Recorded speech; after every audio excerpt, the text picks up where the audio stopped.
Ujú. Chicos, pregunta, ¿el parcial finalmente es entonces qué día? El 27. Ah, falta bastante. Eh, ¿Qué día? Lunes es, ¿verdad? ¿27? Sí. Faltan 2 semanas. Bueno, perfecto.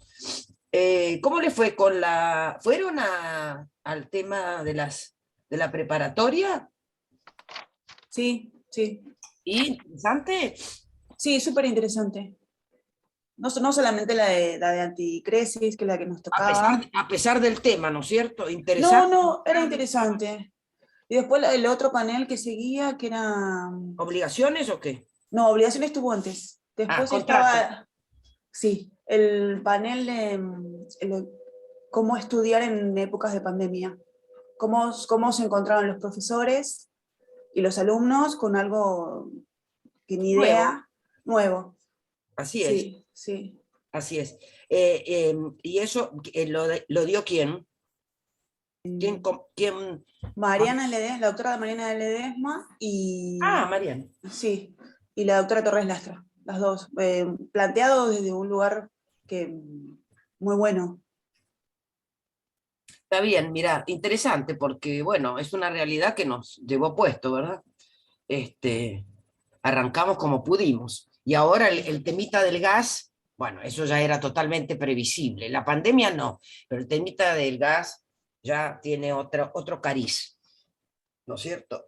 No sabemos cuál, pero no tiene, era totalmente previsible, no como la pandemia, que no lo era. Bueno, o sí, pero no dependía de nosotros. Acá podía haber dependido de nosotros. No sé Claro. cómo es el tema del gas, la verdad que no lo sé, pero me parece una negligencia total no haber previsto que en el invierno los alumnos y profesores no pueden estar sin gas en la facultad. No sé, no conozco las causas, por eso no quiero opinar. Pero a priori se me presenta como una negligencia. Bueno, bien, lo que no quiero decir que lo sea, pero a mí a priori se me presenta así es cuando podés tomar recaudos, ¿no? Porque el tema del gas viene desde, no viene, no es que nos pasó hoy, uy, nos enganchó justo en el invierno, No. me parece que viene de antes, bueno. Bien, vamos a continuar nosotros porque hoy me tengo que ir, a las 9 tengo una audiencia, así que me tengo que ir un ratito antes, y nosotros habíamos comenzado con vivienda, servidumbre no les dio nadie, ¿verdad? No. No. Bien, entonces va a ser la otra clase para ya cerrar algunos temas Ok. que pudieran traerle alguna dificultad. Bueno, entonces habíamos comenzado, perdón, con el tema de vivienda y habíamos señalado que este régimen de protección de la vivienda que estaba previsto en la ley 14394 bajo el título Bien de Familia,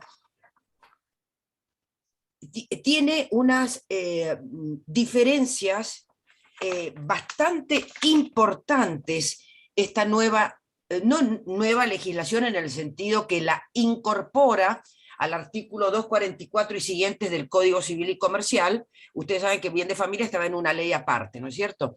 Y por otro lado, le otorga, digamos, ha sido la vivienda un objeto de especial tratamiento en el Código Civil y Comercial.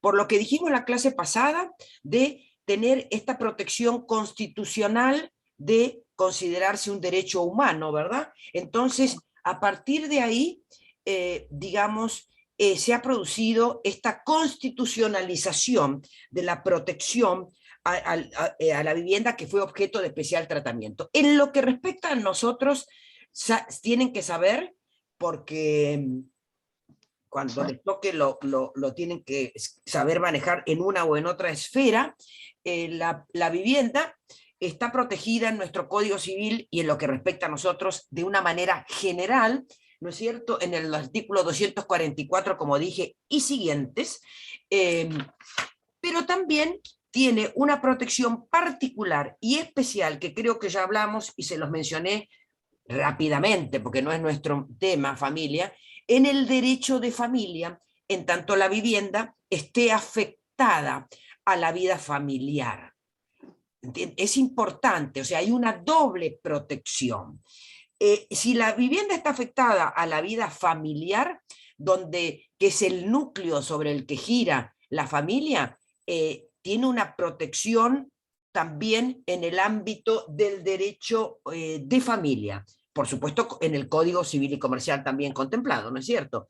En los artículos 511 y siguientes por allí, y para que ustedes sepan, y como pantallazo, digamos, desde este punto de vista de la vivienda familiar, la vivienda núcleo de la vida de la familia, tiene una doble protección, interna y externa. Interna dentro de los mismos, no cónyuges, perdón, porque también está el conviviente que no es cónyuge.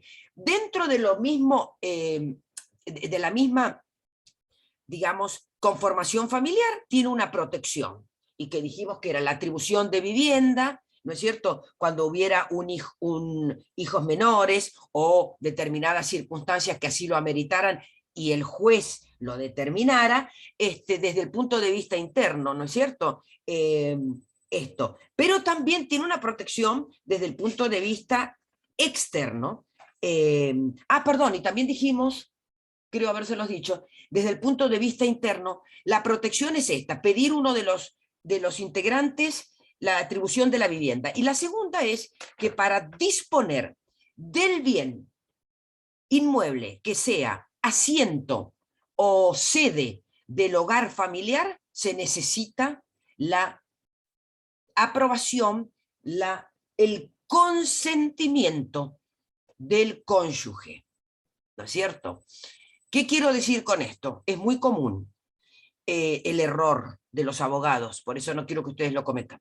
Supongamos que el asiento de la vivienda se encuentra en... esto que estoy hablando no es específicamente con nuestra reglamentación, pero es importante que ustedes lo vinculen y no lo vean como compartimentos estancos, separados. Es una protección general importante y quizá más determinada en tanto este inmueble conforme una sede familiar. Tiene como una otra protección más intensa de alguna manera, pensando siempre, por supuesto, en hijos menores, ¿no es cierto? Más que nada, pero en niños. Bien, decía cómo juega este tema de la atribución, del consentimiento. Bien, el tema es así. Supongamos que el error, siempre cometido por algunos abogados, el inmueble sobre el que se desarrolla o se ha desarrollado la vida familiar, producida la crisis o devenido el conflicto, el señor, que el bien donde la familia vivió es propio porque lo heredó del papito, es propio, el señor dice, bueno, voy a vender el inmueble y no necesito el asentimiento porque es propio.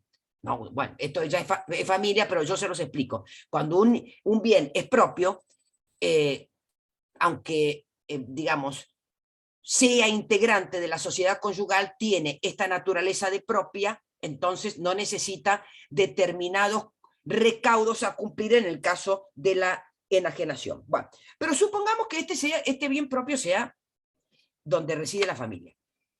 No puede venderlo si la cónyuge no firma, digamos, consintiendo y diciendo que el inmueble no es base del asiento, no reside allí la familia. Fíjense ustedes, un no titular registral, ¿no?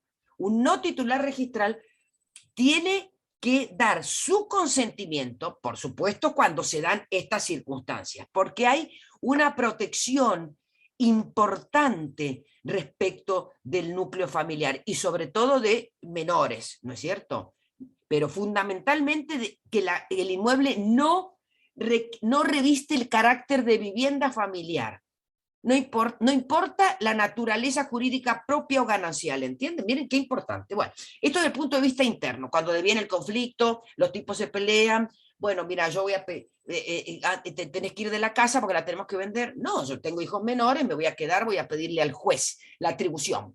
Bien, pero El otro caso, mira que es mía y la voy a vender. Bueno, fenómeno. Vendela y cuando el escribano me llame, le voy a decir que es asiento de la vida familiar. Se terminó la venta.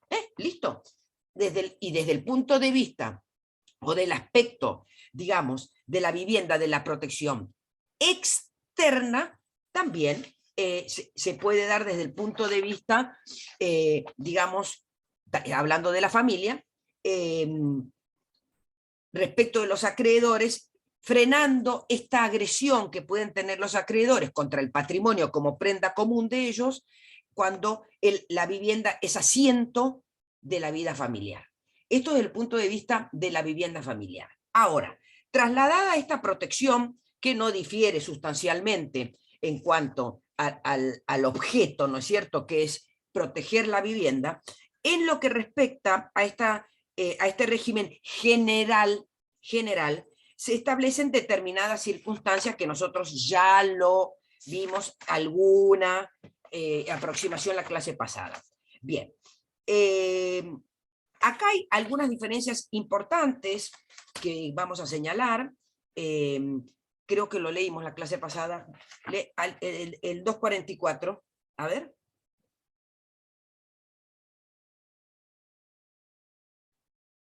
Hola, ¿alguien tiene código? A ver quiénes están, voy a chequear. Sí. Yo lo leo, sí. Sí, Juan, un segundo. Camila, no la veo, no tiene la cámara prendida. Camila, ahí está, bien. Bueno. No veo cuántos somos bastante pocos, veo, ¿no? Sí. Bueno, perfecto. Sí, Juan, escuchamos. Artículo 244. Afectación. Puede afectarse al régimen previsto en este capítulo un inmueble destinado a vivienda por su totalidad o hasta una parte de su valor. Esta protección no excluye la concedida por otras disposiciones legales. La afectación se inscribe en el registro de la propiedad inmueble según las formas previstas en las reglas locales y la prioridad temporal se rige por las normas contenidas en la Ley Nacional del Registro Inmobiliario. No puede afectarse más de un inmueble. Si alguien resulta ser propietario único de 2 o más inmuebles afectados, debe optar por la subsistencia de uno solo en ese carácter dentro del plazo que fije la autoridad de aplicación, Bien. bajo el procedimiento de considerarse afectado el constituido en primer término. El primer término, perfecto. Bueno, algunas cosas no les va a generar, más allá de que también incluye aquí requisitos formales, ¿verdad? La ley. El primer cambio es que no se incluyen inmuebles en el que solo se desarrolle una actividad comercial. Solo. Si se desarrolla solo una actividad comercial, no puedo afectar a vivienda, porque el inmueble debe estar destinado a vivienda, aunque dijimos, creo, en la clase pasada, aunque simultáneamente en él mismo funcione en un lado la vivienda y en otro el kiosco. ¿Entienden? Pero el kiosco solo, no lo puedo. Esta es una diferencia con la 14394, que no establecía esta circunstancia. Bien, establecía otros recaudos, pero no esta. Otra diferencia es que se elimina, diríamos, todo límite en cuanto al valor del inmueble. Otra diferencia con la 14394. Y cuando se trata de... a ver, lo que ustedes tienen que entender es lo siguiente. El inmueble puede ser afectado en toda parte. Por ejemplo, tengo un inmueble donde hay una casa en un lugar y en otro lote tengo un galpón, no sé, o lo que ustedes quieran, puedo afectar una parte. Pero lo que ustedes tienen que entender es que sea en la zona urbana o rural donde se encuentre el inmueble, siempre se puede afectar, siempre que se cumpla con el destino de vivienda y habitación efectiva, aunque sea por uno de los beneficiarios. De lo contrario, el régimen no es viable. El tema formal, que lo establece, que creo que también lo hablamos en la clase pasada rápidamente, pero ahora se los voy a señalar, es cómo se puede constituir el régimen. El régimen se puede constituir de 4 formas. Por acta registrala ante el registro, ¿no es cierto? Acta, voy al registro en persona y le digo, señor, quiero afectar mi inmueble a protección de vivienda. Sí, como no, tráigame esto, lo otro, lo demás allá. Ustedes van a La Plata, al registro de la propiedad, y ahí se realiza el acta. No es tan simple. Vaya y traiga el papelito, bueno, pero no es viable hacerlo de manera, digamos, presencial ante el registro. El registro tiene la capacidad de emitir este acta registral de afectación. La forma más común que nosotros entendemos es, que nosotros vemos, no entendemos, es la escritura pública, ¿no es cierto? Se afecta. A ver, ¿por qué estamos diciendo esto? Porque, ¿qué importancia tiene esto? Tiene importancia porque a partir de la fecha de la registración es que va a ser oponible a los acreedores. Ni más ni menos que esa trascendencia tiene, ¿entienden?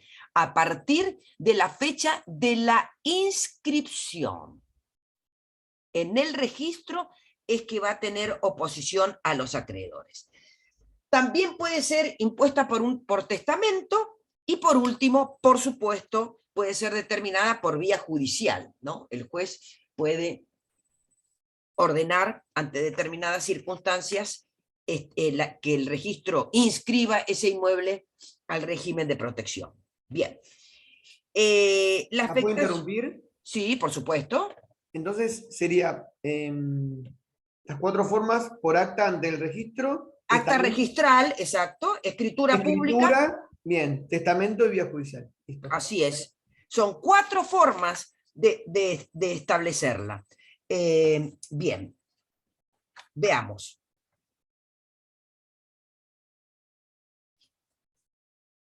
Vamos a leer, Leopoldo, el 245, párrafo segundo. ¿Cómo no? Que se vincula con esta síntesis que yo les hice de las 4 formas. A ver. La afectación puede disponerse por actos de última voluntad. En este caso, el juez debe ordenar la inscripción a pedido de cualquiera de los beneficiarios o del Ministerio Público, o de oficio si hay beneficiarios incapaces o con capacidad restringida. Muy bien.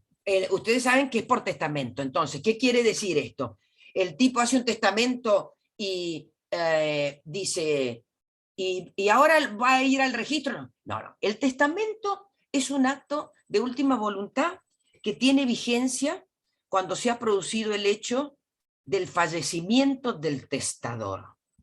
Hasta ese momento, el testamento puede ser revocado, modificado, cambiado, suprimido, lo que ustedes quieran. Entonces, ¿por qué dice aquí la afectación puede ser pedida al juez? Porque simplemente cuando el testamento cobra validez, yo inicio el juicio de la sucesión testamentaria y le digo al juez, señor juez, yo soy heredero testamentario del señor y me dejó esta vivienda y también me dejó la estipulación que le afecte a protección de vivienda. Entonces el juez va a decir, perfecto, declaro válido el testamento en cuanto a sus formas, no fondo, en cuanto a su forma y mando a inscribir el inmueble en virtud de la estipulación de última voluntad. ¿Se entiende cómo opera? No opera que el tipo por testamento dice, voy a hacer un testamento, le voy a dejar la casa a Leopoldo, listo, y la afectás a bien de familia, y mandamos a inscribir el testamento. Primero, la risa que le podría dar al registro cuando ve el testamento, digamos, cobra validez, se inscribe, por supuesto, es un acto notarial, pero es una escritura, se hace por escritura pública en general, puede ser hológrafo, no se los recomiendo, porque van a tener inconvenientes.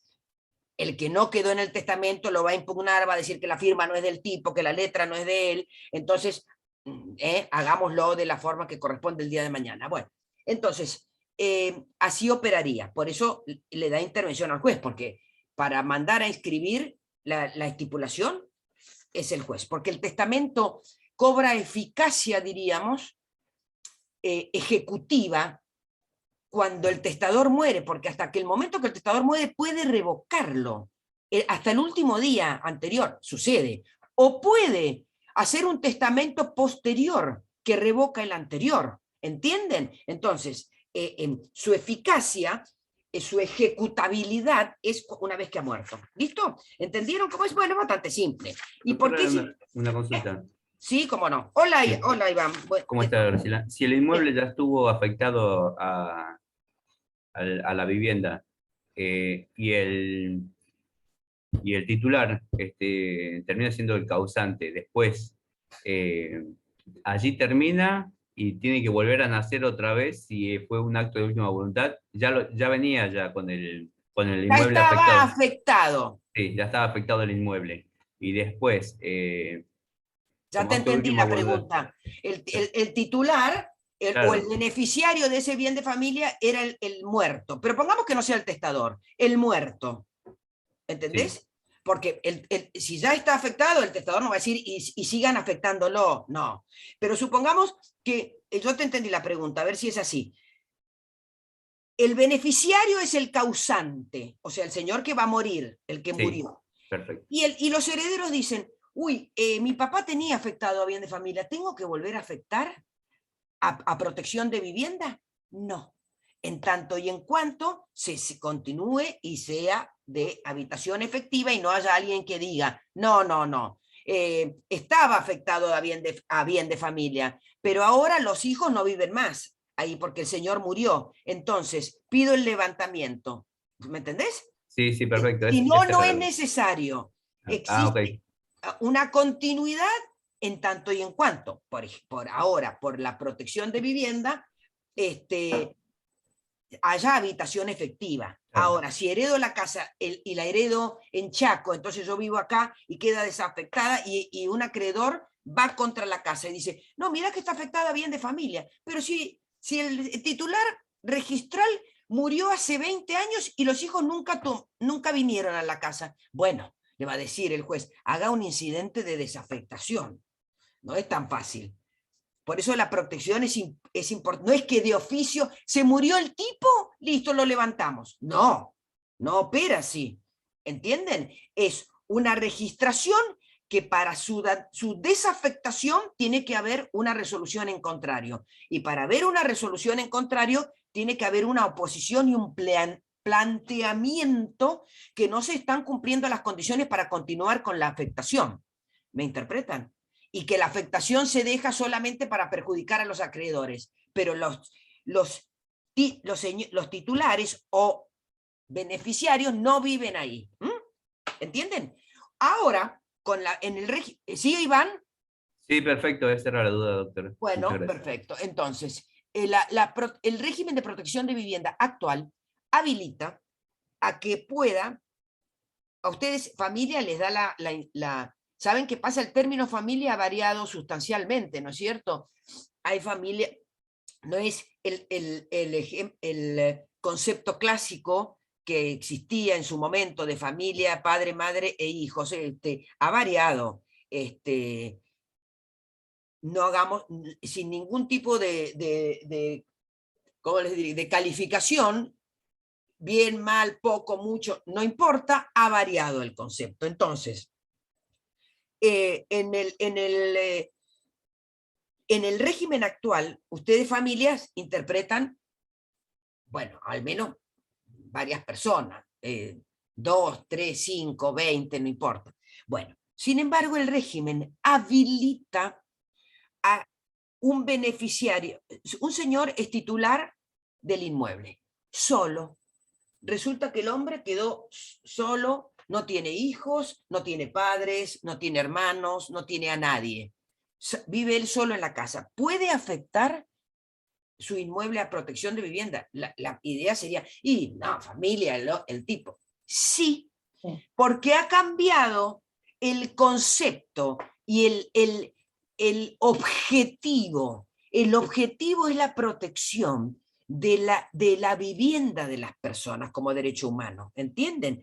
Y puede una persona sola, el constituyente, vivir solo y no tiene familia en el concepto, digamos, coloquial de familia, puede afectar el inmueble. No, que por supuesto antes no era así, en la 14394, es más, determinaba quiénes eran familia, cómo se consideraba, los colaterales. Bueno, ahora no, el señor está solo, el pobre beneficiario vive solo y dice, sí, puede afectar, no hay problema, siempre y cuando tenga habitación efectiva y cumpla con los recaudos que establece la ley para todos. Bien, acá es importante lo que dijimos, cómo se puede constituir la protección. ¿Por qué? Porque es sumamente determinante cuando se considera este régimen constituido, y se va a considerar constituido con la inscripción. Inscripción. ¿Entienden? Bien. Por supuesto, no vamos a entrar en una disquisición formal, pero si se hace por escritura pública, por supuesto el escribano tiene que pedir un certificado. Entonces, ¿es desde que se expide el certificado o desde que se anota en el registro? Y bueno, ustedes ya saben, ¿vieron publicidad? ¿No todavía? Bueno, vean publicidad y después hablamos de esto. Ese es un tema muy fino, digamos. Bueno, perfecto. ¿Cuál es, entonces, el sentido de esto? Más allá del objeto, ya sabemos cuál es, proteger la vivienda, y la finalidad de esta protección es evitar, proteger el bien de excluirlo de la prenda común de los acreedores cuando existan obligaciones generadas por una causa, digamos, posterior a la afectación. Causa generadora de la obligación, lo hablamos en la clase pasada. Causa fuente de la obligación, no momento de cumplimiento. ¿Sí? Pusimos un ejemplo, creo. Yo contraigo una deuda con un mutuo de 10.000 pesos. Bárbaro. Y entonces el vencimiento lo tengo al año. El primer vencimiento y el segundo al año y medio, supongamos. Bien. Entonces yo digo, a los 6 meses de contraer la deuda, digo, no, a este no le pago, porque no puedo, o no quiero, o soy un incumplidor de mis obligaciones. Afecto el inmueble a protección de vivienda. Llega el momento, el año, el tipo no le pago, y me dice, voy a ejecutar. Bueno, dice el tipo, afectado a protección de vivienda. Ah, sí, ¿cuándo? Tal fecha, pero la deuda se generó 6 meses antes, así que olvídalo. ¿Entienden? Importante, la fecha de la causa fuente generadora de la obligación, no el hecho generador de la obligación, con independencia de cuál es el momento de su exigibilidad. ¿Entienden? Lo que se va a tomar en cuenta es, ¿está afectado antes de contraer la obligación o después? Pero la obligación vencida no me importa cuándo es exigible, cuándo nació, cuál es la causa generadora. Bien, este artículo, este principio, por supuesto, tiene excepciones que se mantienen. Vamos a leer primero, antes de ir a las excepciones, que es importantísimo también, quiénes son los legitimados. Ya leímos eso, ¿verdad? ¿Leímos todo o leímos la parte del testamento? Nada más no leímos todo, ¿no? Bueno, no importa. Perdón, cuando hay condóminos, imagínense cómo sería la afectación. ¿Puede uno ir y afectar? No. Tienen que firmar todos y afectar todos. ¿Es posible? Es posible. ¿Pueden afectar? ¿Tienen un condominio sobre el 100% de inmueble y galpón? ¿Pueden afectar la vivienda? Sí, pero ¿quiénes firman? Todos, todos, es así. Veamos entonces, que es importante, porque hay otro instituto que también quiero, es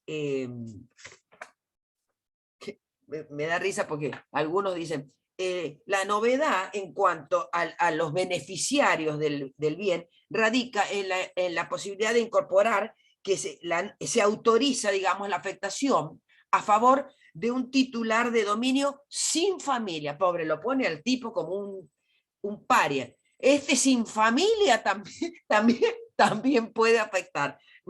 Me causa gracia cuando es así. Es como medio cruel. También, bueno, vos sos un sin familia, también te damos la posibilidad de afectar. Pobre, ¿viste? Lo dejan ahí como... Bueno. Entonces, recuerden, el recaudo, para que se mantenga, Iván, respecto a tu respuesta, para que si bien tu respuesta nacía en la 14394 y llegábamos a hoy, que esa quedó derogada, pero sustituida por la protección de vivienda. Entonces, Iván, la ley del Código Civil, el artículo 1 y 7, dicen que el código es de aplicación inmediata a las situaciones, digamos, a las consecuencias de las situaciones generadas bajo otra ley. Por lo cual, respondiendo esto y vinculado con esto, con lo que voy a hablar ahora, en tanto haya habitación efectiva, no le podemos decir al señor, pero vos tenés un régimen derogado. No, yo tengo un régimen que era vigente y que fue sustituido por la protección de vivienda, pero la protección existe. ¿Y saben cuál es el tema muchas veces? Que la gente quiere mantener la antigüedad, la fecha de la registración. ¿Me entienden? Porque ¿cuál sería el problema, Iván? El tipo puede decir, bueno, mira, no me importa, ¿sabes qué? Le damos desafecto a bien de familia y hago una nueva protección. Ojo, porque lo que no tengo que hacer es cortar el tiempo de protección hacia atrás. Porque si yo constituyo algo nuevo, la protección es de acá para adelante. Pero si yo digo, señores del registro, él tenía anotado bien de familia, lo va a mantener y de acuerdo al 244 la protección de la vivienda. ¿Me entienden? Entonces se va a mantener la fecha original. Es muy importante. Bien, en tanto haya habitación efectiva, Iván.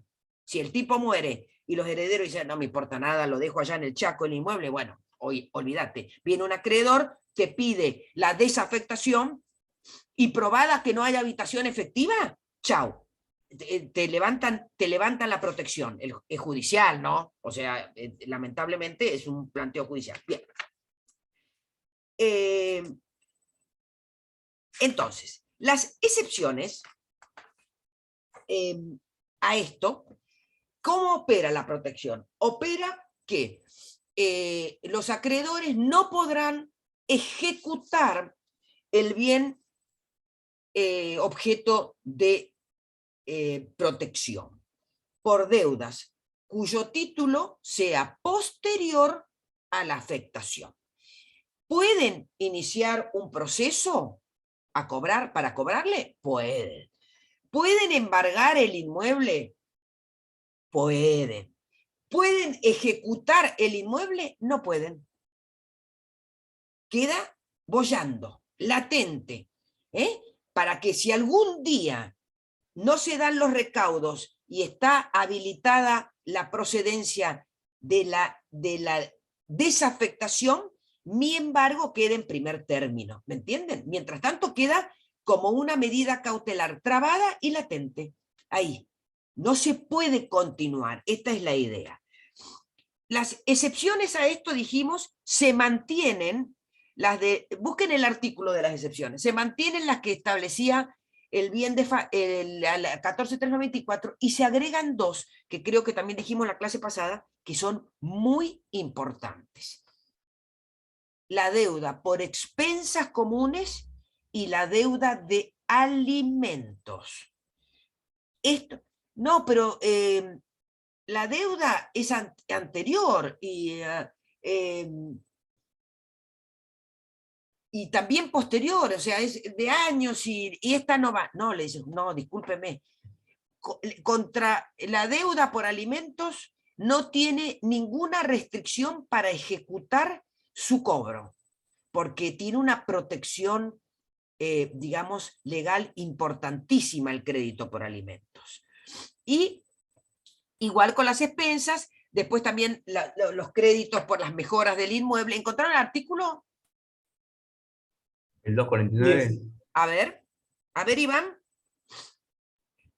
El 249 que dice que la afectación es inoponible a los acreedores de causa anterior a esa afectación, que la vivienda afectada no es susceptible de ejecución por deudas posteriores a su inscripción, excepto obligaciones por expensas comunes y por impuestos, tasas o contribuciones que gravan directamente al inmueble. B, por obligaciones con garantía real sobre el inmueble constituida de conformidad a lo previsto del artículo 250. C, obligaciones que tienen origen en construcciones u otras mejoras realizadas en la vivienda. D, obligaciones alimentarias a cargo del titular a favor de sus hijos menores de edad, incapaces o con capacidad restringida. Los acreedores sin derecho a requerir la ejecución no pueden cobrar sus créditos sobre el inmueble afectado ni sobre los importes que los sustituyen en concepto de indemnización o precio, aunque sea obtenido en subasta judicial, sea esta ordenada en una ejecución individual o colectiva. Si el inmueble se subasta y queda remanente, este se entrega al propietario del inmueble. ¡Qué largo es el artículo! En el proceso concursal, la ejecución de la vivienda solo puede ser solicitada por los acreedores enumerados en este artículo. Bien, perfecto. Concreto, qué largo, con razón son pocos artículos, muy, muy largo. Bueno, escúchame. Entonces, aquí lo importante es las excepciones. Fíjense el crédito alimentario. El crédito alimentario, yo les puedo preguntar, aunque no estemos en familia. ¿Qué crédito alimentario? ¿Cualquiera? ¿Cualquier crédito alimentario? ¿Cómo? ¿Qué pregunta es esa, doctora? Bien. El crédito alimentario simplemente derivado de la relación parental, o sea, de progenitor a hijo. No el crédito de alimento entre parientes, ni el crédito de alimento entre cónyuges. No. Los alimentos tienen tres fuentes. No importa, esto se los digo para que lo entiendan, no para que repitan como para que lo entiendan, les quede grabado. Tres fuentes los alimentos. De la superprotección, que por supuesto es la derivada de la relación parental, o sea, padres e hijos, directa. Es el crédito ultraprotegido. La segunda fuente es entre parientes. Ascendientes y descendientes se deben, los abuelos con los nietos, bueno, listo. O segunda fuente. Y tercera, el matrimonio, en determinados casos, ¿no? Excepcionales. Estos últimos dos no tienen la misma protección que el crédito de padres a hijos, por la lógica situación que ustedes ya entenderán. Porque una persona que tiene un hijo tiene la obligación de brindarle su vida lo mejor que pueda. Ahora, el abuelo entra, digamos, después que el padre y después que la madre. No le podemos bajar la caña al abuelo igual que al padre. ¿Me interpretan? Esta es la idea. Entonces, el crédito por alimentos se circunscribe, como lo leyó Iván claramente, a el crédito de los de la relación derivada de la relación parental, padres e hijos. No, pero te freno porque este crédito es mío contra los abuelos. Bueno, anda a leer el código, la excepción. ¿Entienden, chicos? Es importante que ustedes sepan todos estos detalles, porque esto es lo que a ustedes los va a posicionar el día de mañana en poder defender adecuadamente a alguien y poder ganar juicios solamente conociendo la ley. Que a veces se pierde juicio porque el abogado no conoce la ley. Bien, por allí dice, al final, que si se subasta por estos créditos excepcionados, ¿no es cierto? Supongamos, yo tengo un crédito, lo que quiere decir, el articulacho ese gigante. Bueno, lo que quiere decir es que yo subasto porque soy el hijo, o la representante legal del hijo, le subasto al cretino del padre que no le pagó los alimentos la casa. Hola Marta, buen día, ¿cómo va? Bien, bien, perfecto. Pero resulta que mi crédito son 100.000 pesos y la casa la casa en la subasta sale 1 millón. Ah, bueno. Entonces los acreedores dicen, ah, listo, a este le subastaron, nos vamos sobre el saldo. No, señor, porque la ley establece una figura que se llama subrogación real, que es que la afectación se transmite a una vivienda adquirida en sustitución de la afectada, ¿no? Ahora explico, y a los importes que se la sustituyan en concepto de indemnización o de precio. ¿Entiende lo que digo? Es decir, la protección, el primer supuesto es, supongamos, yo compro otra vivienda, vendo la mía y con esa platita voy a comprar otra porque mi familia creció. Tengo que levantar, por supuesto, para vender, tengo que desafectar. Si no desafecto la protección, no vendo. Pero ¿qué dice la ley? No se preocupe, señor, que va a comprar la nueva casa. La afectación que usted tiene sobre esta, la puede trasladar a la nueva. ¿Qué importancia tiene, nuevamente, la fecha de registración?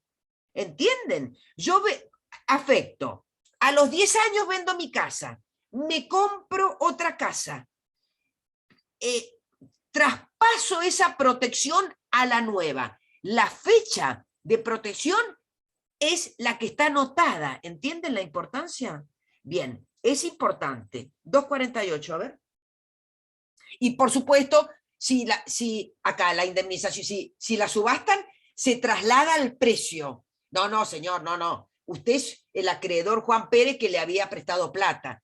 El precio se lo devolvemos el sobrante del ejemplo ridículo que di del alimento, de 100.000 pesos y 2 millones de producido de la subasta,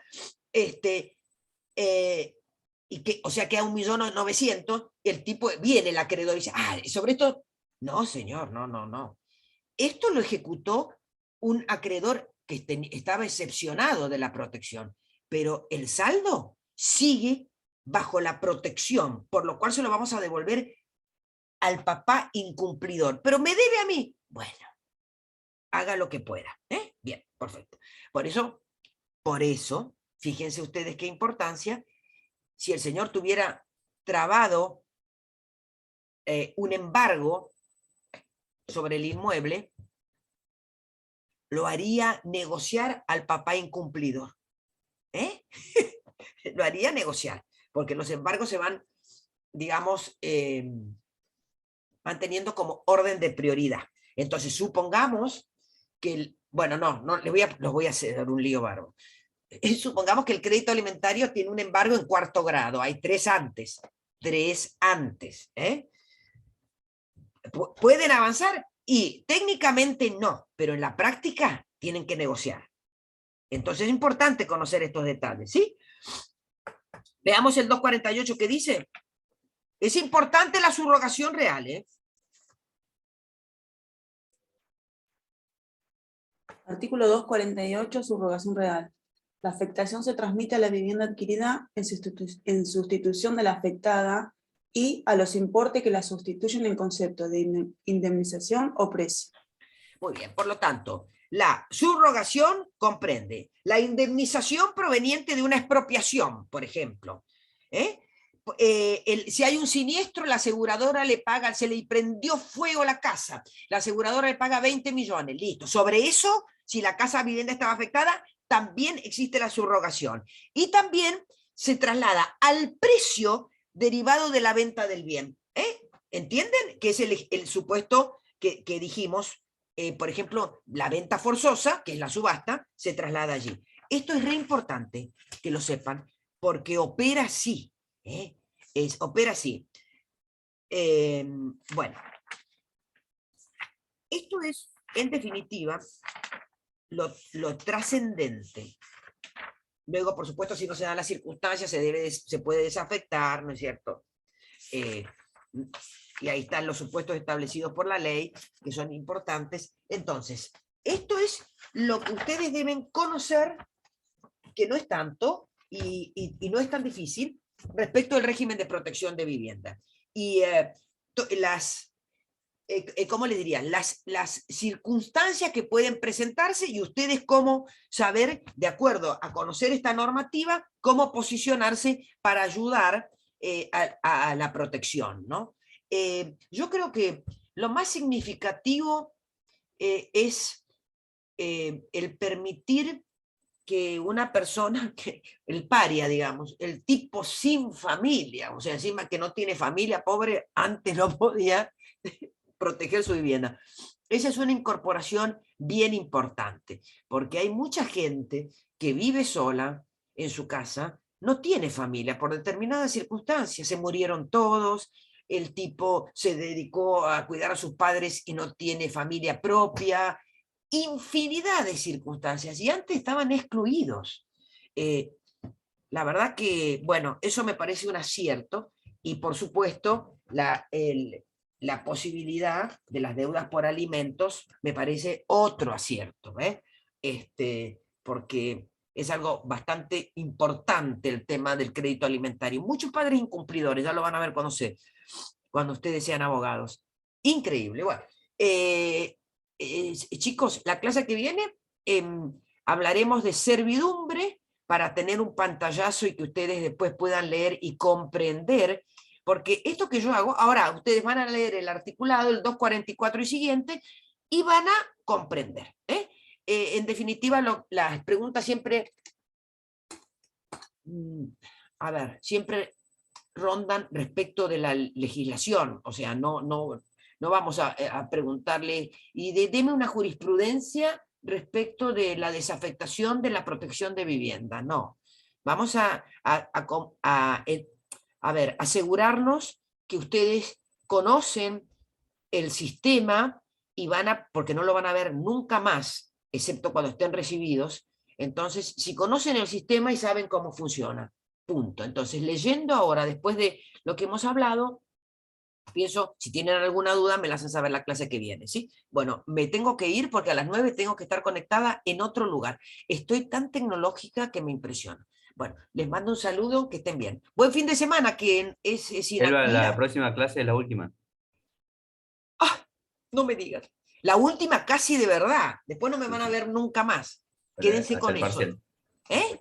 Sí, la última sería el jueves y después el parcial. El lunes.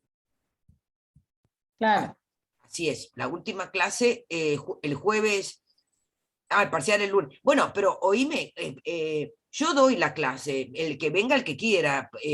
Vamos a hablar de servidumbre para aclarar algún panorama que se les pueda presentar. El que quiera quedarse a estudiar, que se quede, no sé. Pero me parece importante, porque hay cierta... Nosotros, en verdad, cuando preguntamos, hacemos... va a ser oral, ¿no? Sí. Sí. Ah, ok.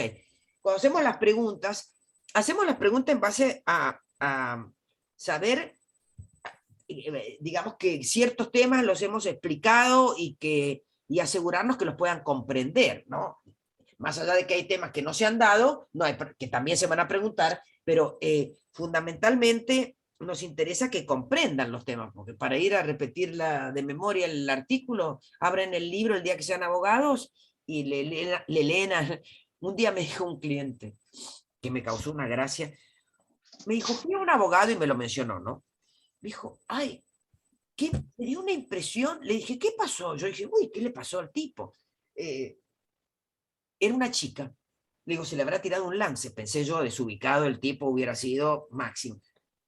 Me dice, claro, el problema era el tema era así, era una consulta por una sucesión que tenía un patrimonio monstruoso, ¿eh? O sea, aquella que cualquier abogado dice, listo, no necesito más nada en mi vida que esto. Bueno, campos de 1000 hectáreas, era una cosa tremenda. Bueno, entonces, haciéndome una consulta, me dice, ay, vos sabés qué, es una amiga además. Bueno, fui me nombra el abogado. Me dice, yo no podía creer, ¿qué pasó? Bueno, ni me imaginé lo que me iba a decir. ¿Podés creer que abrió el código y me leyó un artículo? Le digo, bueno, era para que entiendan. A la gente le parece mal eso, ¿entienden? O sea, le da como que son unos ignorantes que tiene el tipo, claro, el tipo en ánimo de querer como impresionar, no, porque el artículo tal dice y le leyó el artículo, olvídate, nunca más, no lean los artículos a los clientes, al menos no en presencia de ellos. Yo le digo, un segundo, por favor, ¿era el 694 o el otro? Entonces, mira, vuelvo así como entendida, ¿me entendés? Pero siempre a solas. Bueno, les mando un saludo. Que estén bien, buen fin de semana. Igualmente, gracias. Chao, gracias. chicos. Chao, queridos. No, Graciela.